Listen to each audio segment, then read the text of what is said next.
اور اگر کوئی ایک آدمی جو اس کا ذمہ دار ہے سے پوچھنا چاہتا ہوں کہ کیا حاصل کرنا چاہتے ہو آپ پاکستان کے عوام سے؟ آپ نے کیا سبق مشرقی پاکستان سے نہیں سیکھا؟ لاسٹ تھرسڈے کو جب میں خان صاحب سے ملا پہلی مرتبہ،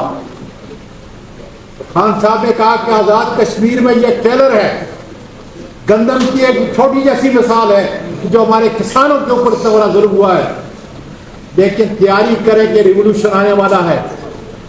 میرا خیال ہے میں نبی دے رہا ہوں کہ وہ ریولوشن خدا کے فضل سے KPK سے اٹھے گا۔ ہر گھر، ہر بیٹی، ہر ماں،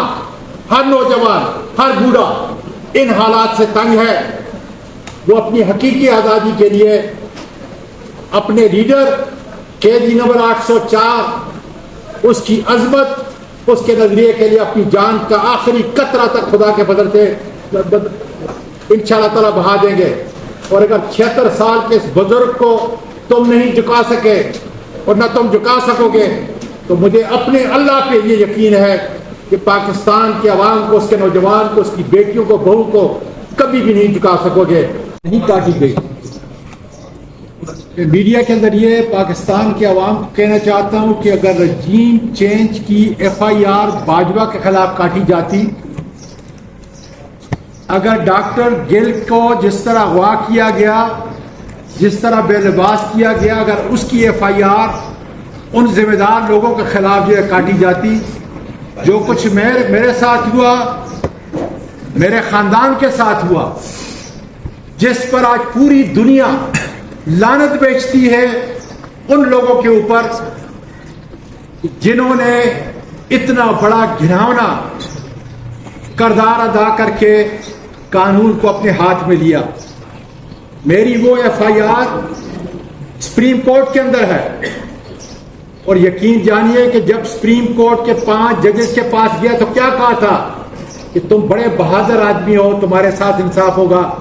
میں سارے میڈیا سے پوچھتا ہوں، پاکستانی قوم سے پوچھتا ہوں کہ انصاف کیوں نہیں ہوا؟ انصاف اس لیے نہیں ہوا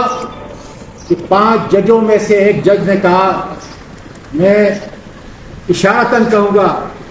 کہ میں، میری بیوی، میری بہو، میرا داماد، تم بہادر تھے، کھڑے ہوئے قوم کے لیے، قوم کی عزت و توقیر کے لیے، لیکن مجھ میں اتنی ہمت نہیں ہے۔ اس کے بعد کانسٹنٹی ارشد شریف کا دیکھ لیں، عمران ریاض کا دیکھ لیں، سمیع ابراہیم کا دیکھ لیں، آپ بھٹی صاحب کا دیکھ لیں، کتنے ظلم جو ہے انہوں نے ڈھائے ہیں، اور صرف اس لیے کہ وہ اپنی ڈکٹیٹرشپ پاکستان کے عوام پر عمران خان کے خلاف استعمال کریں۔ اے اللہ تیرا شکر ہے کہ اگر مانسرا کے لوگ 8 فروری کو بہت بڑے پاکستان کے قومی مجرم کو پہاڑوں میں شکست دے سکتے ہیں تو یہ نوشہ دیوار ہے کہ صرف اور صرف عوام کے دلوں پہ حکومت کرنے والا صرف ایک عمران خان ہے، اور اس کے سارے صفائی بیٹھے ہوئے ہیں۔ میں رؤوف صاحب پہ جو ظلم ہوا، بربریت ہوئی، ان کو قتل کرنے کے لیے جو غیر قانونی قدم اٹھایا گیا، میں اس کی شدید الفاظ کے اندر پاکستان تحریک انصاف کے کارکن کی حیثیت سے مذمت کرتا ہوں، اور انشاءاللہ تعالی